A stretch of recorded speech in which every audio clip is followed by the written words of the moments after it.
Hi, I'm Jared Fry, General Manager of MedinaTV, and I want to welcome you to this year's edition of Candidates Forum. Hi, I'm Jacqueline Rinksmeyer, Executive Director of the Greater Medina Chamber of Commerce, and we are once again pleased to partner with MedinaTV to bring you this voter education series. The views expressed by the candidates in these forums are not those of MedinaTV or the Greater Medina Chamber of Commerce. All candidates in contested races were invited to participate.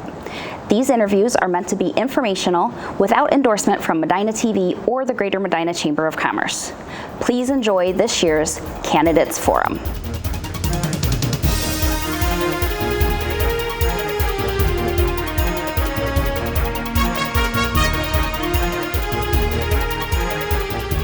We are joined now in studio by Councilwoman Jess Hazeltine, the incumbent for City Council Ward 1 seat. Jess, thanks for joining us today. Hey, no problem. And for those voters that may not know you, I want to take a few minutes and just kind of introduce yourself to everybody. Well, I am Jess Hazeltine, and like you said, I am the current Ward 1 Councilwoman. Currently, I work for City Council, and then I also do nonprofit work, contracting for marketing and event planning. And then I'm on a lot of boards and do a lot of volunteer work, and that pretty much takes up all my day. For the viewers at home, too, that may not know, kind of explain what the role is of a city council person. Council person, for our government, we have what's called a strong mayor form of government. So compared to Brunswick or Wadsworth is very different. So the best way to explain it is comparatively. So if you look at Brunswick, they have a city council that has a city manager. They tell the city manager what to do. The mayor performs, he does the mayor's court, he does ceremonial stuff, but he's not like our mayor here in Medina. We have what's called a strong mayor format, and our mayor also serves as our safety director. So the council basically holds the purse strings and is the last way to go before you get whatever you need done. Mm-hmm. So if you need something in your neighborhood, you would contact me or any other council member. As far as I go, doesn't matter if it's Ward 1 or if it's Medina City, or I've had people contact me not in Medina City just to ask for advice what they could do, and I'm always happy to help. But basically, like I said, we're the last line of defense for the departments when they want their money.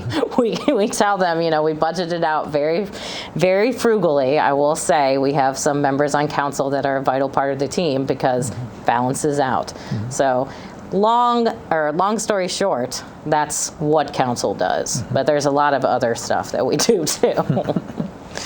So what would you kind of mentioned get a little more in depth in explaining, because there are the different wards, and then there's also the at-large council people. So kind of explain the difference with you being in Ward 1 there. I'm in Ward 1. There are 3 other wards in Medina City, and then each ward is divided into precincts. Mm-hmm. So I currently live in Ward 1, Precinct 1A. If you want to get really excited about it, you can go on City Hall, and there is a map. You can see what ward you live in. A lot of people have no idea, which is fine, unless you're voting for your council person. I don't know what you would need to do, but I love Ward 1 because Ward 1 is the most diverse ward in the entire city. And people think, oh, we've heard diversity thrown around the last 2 years or so, but it's not just racial diversity. It is diversity economically. It is diversity mix of residential and industrial. There's so much going on in Ward 1. We are the only ward that does not have a school in our ward, which is interesting. People always think, what? Like, how do they not have a school? But we don't. We do technically have the Career Center, but that is not part of Medina City Schools. Mm-hmm. So basically it breaks down into the 4 wards and then 2 council people at large, and they are the entire city. So right now we have a great team on council. Everybody works great together. The department heads are fabulous. I can honestly say, do not really argue. There's a running joke right now that Paul and I have become like best friends somehow over the past year or so. So, to me, that's what a nonpartisan council should be like. Mm-hmm. And how do you see that as you look at goals for like what you would like to see done for Ward 1 versus the council or the city as a whole? How do you kind of make that balance? Well, here's a great example. They're doing some work on... It's further up, and I'm not an engineer, so forgive me. We have really great people that handle the engineering. But they did some work on a culvert and part of, I think it was Bradway, that goes farther up. It's not in my ward. But because of that work, it will affect the creek all the way down into Ward 1. So a lot of times, you work collaboratively with council to get that project approved, because not only will it benefit the people on that side of town, which I believe it was in Ward 2, but it will also benefit, Ward 1. So a lot of issues like that you might not think would affect my ward genuinely do. We just got our list last evening of all the departments' plans, what they want to do with the American Rescue Plan funds. And I had my pencil and I was starring, and this is how great our department heads are. They were way on top of it. Ward 1 issues were a lot in there. There was a ton of Ward 1 issues that needed to be identified, but everybody on council was there to back me up and say, yeah, these affect other areas of the city, and they do. So it's really nice to have that team that supports me when I want to get something done in Ward 1, but the same goes the other way. They need my vote also if there's something in their ward or something that a council person at large wants to do.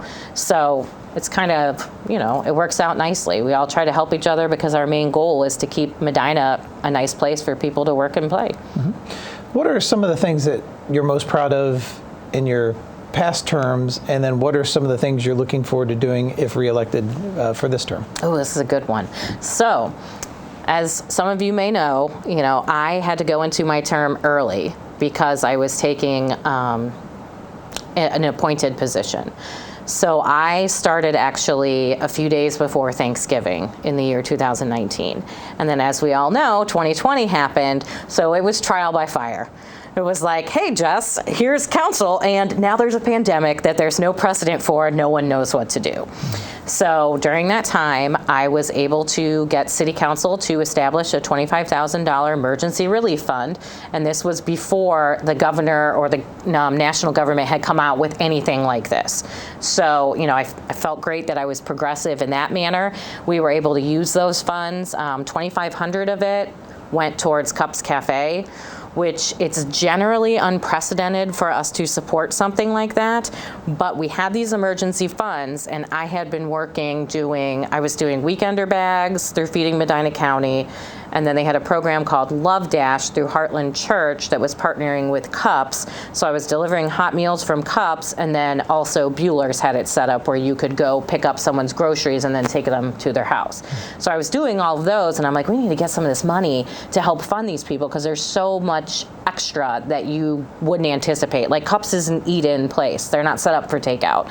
So there's extra expenses like styrofoam boxes and, disposable silverware. I was bringing my Aldi's bags there every week because they needed bags to package the stuff.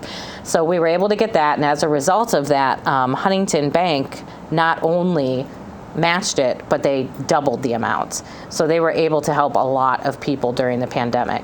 Some of that $25,000, another thing I put in, for those that don't know what an RCA is, Jared knows what it is, but an RCA is a request for council action.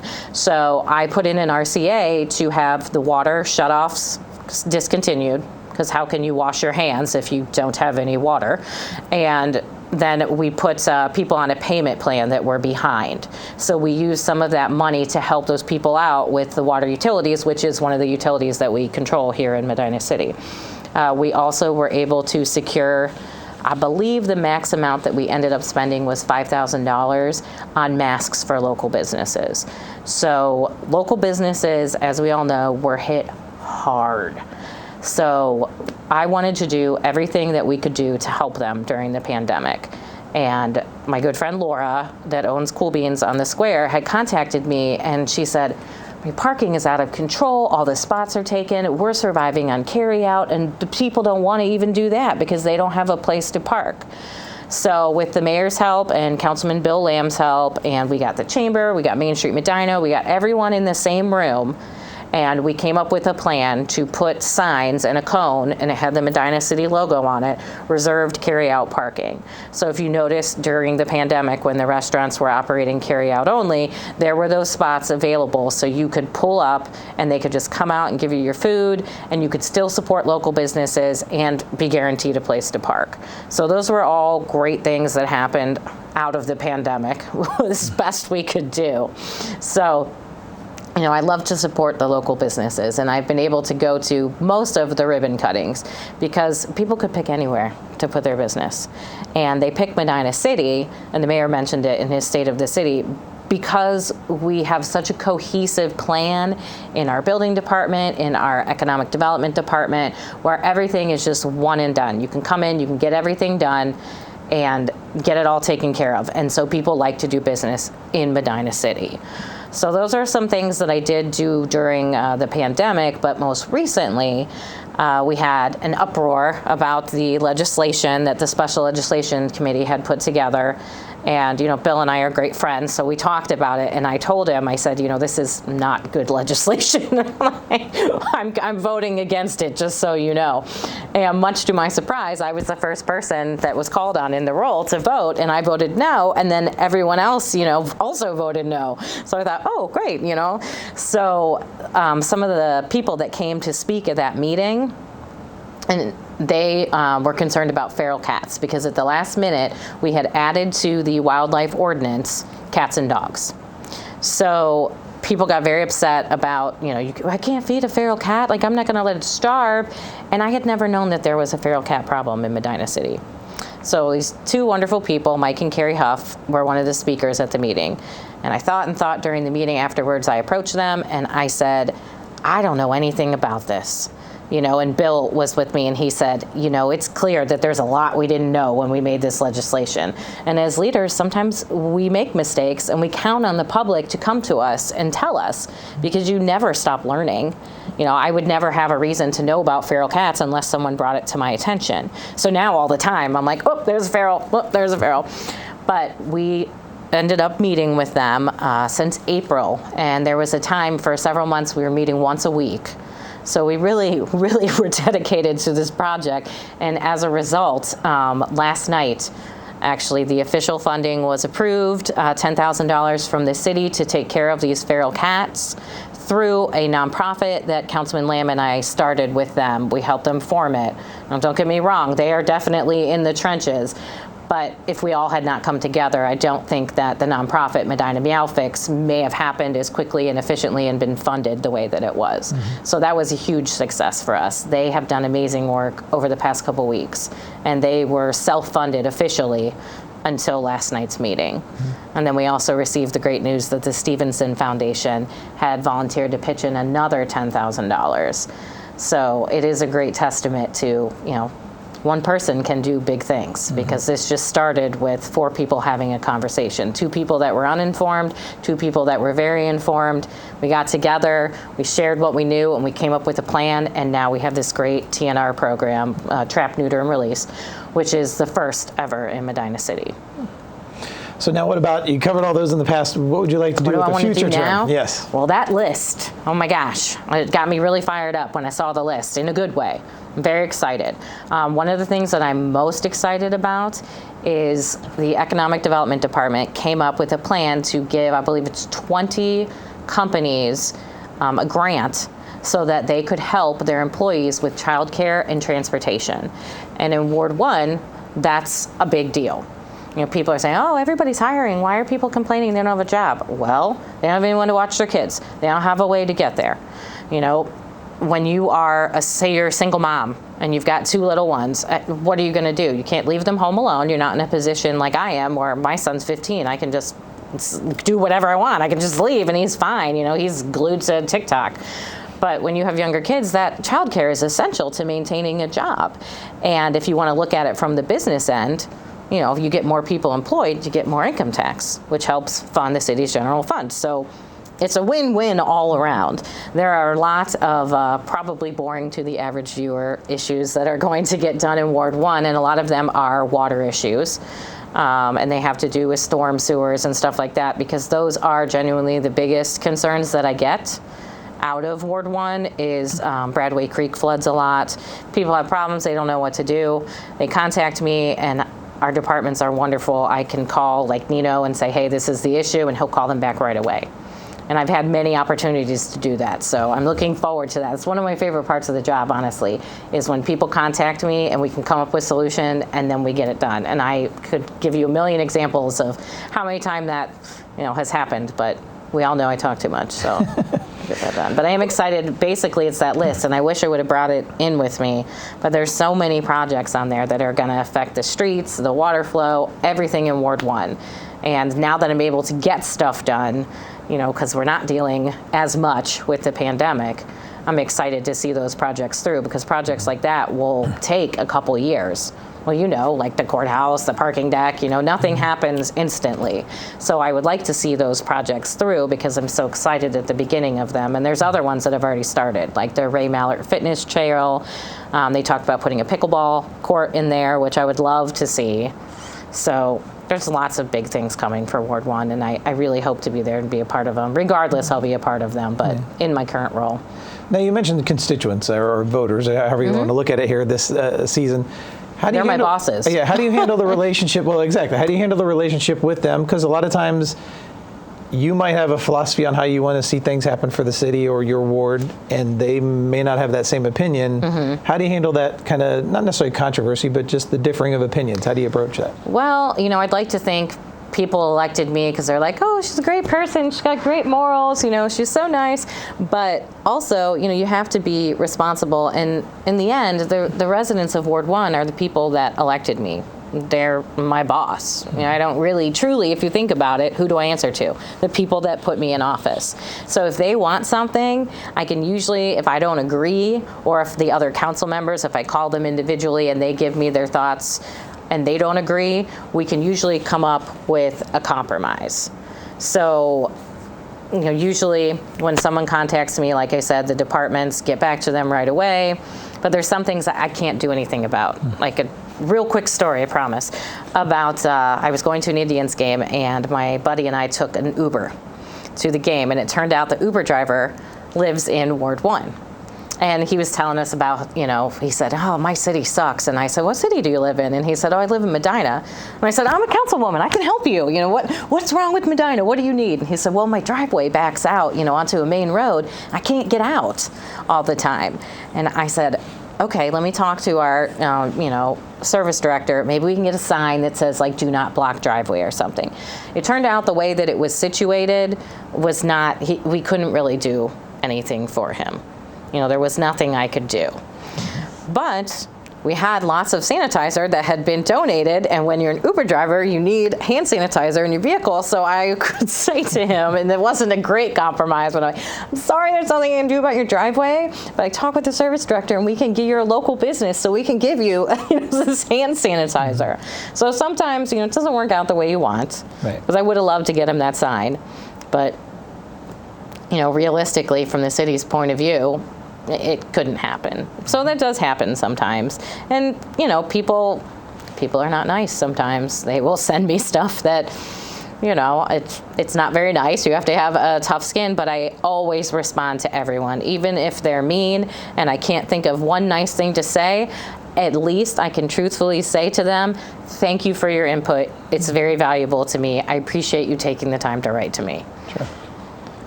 Now, as you look at, what do you think is the biggest cost area for city government? And do you feel that right now the city of Medina has a healthy budget? Oh my gosh. Okay, so we have the best budget. Like, okay, again, I am not a numbers person, just like I'm not an engineer. Over the last 2 years, I can read a budget. Obviously, I'm adept at my job, I promise. But I can look at it and see how well, I believe John Coyne came up with the idea of the 5-year budget plan in conjunction with our finance director. And it's 5 years out. So you can see where we're at, where we're predicted to be at, what the revenue is predicted to be like. So we are one of the most fiscally responsible cities. Regardless of what people may think, we were just talking about this earlier, a lot of people misunderstand the difference between a finance meeting and a budget meeting.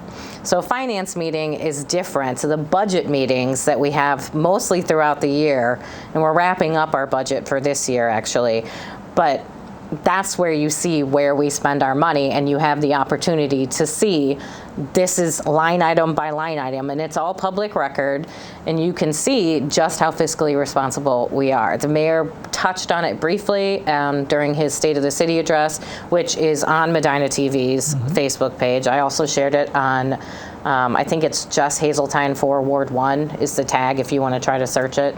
But put my name in and something council, it'll come up. I'm notorious for making myself known somewhere.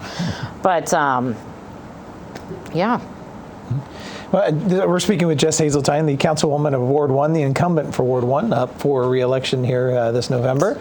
And you've been great answering all of my questions, but I want to give you the opportunity in case there's something I didn't bring up or something you'd like to tell the voters. I want to turn the microphone over to you and let you talk directly to them. The best advice I can give you as a voter is to vote Jess for Ward 1, because that's going to be your go-to. I feel like I've really done a lot in the first 2 years that I've been here. Again, trial by fire, but I don't know how anyone else would have reacted, and I feel like my reaction was the best it could be. I felt like I did the best that I could with what I had, and I feel like I've done a good job. If not, please email me, please call me, and let me know what I can do better, because there's nothing I love more, this is gonna sound super corny, but there's nothing I love more than helping people. That's why I volunteer so much. That's why I'm so excited when residents contact me and tell me, because I, believe it or not, can't see the entire ward. So, and I try to walk the ward, but I can't make it all in a timely fashion. But again, the best advice I can give you is vote Jess. All right, Jess Hazeltine, the incumbent candidate for Ward 1. I want to thank you for being part of the political process and entering your hat in the ring and continuing to do so. It's a rough life. I always commend those. It's a thankless job at times, but I want to make sure I thank every candidate that's here today for doing that, and thank you for taking part in the process, and I wish you the best of luck this November. Thank you. I appreciate that.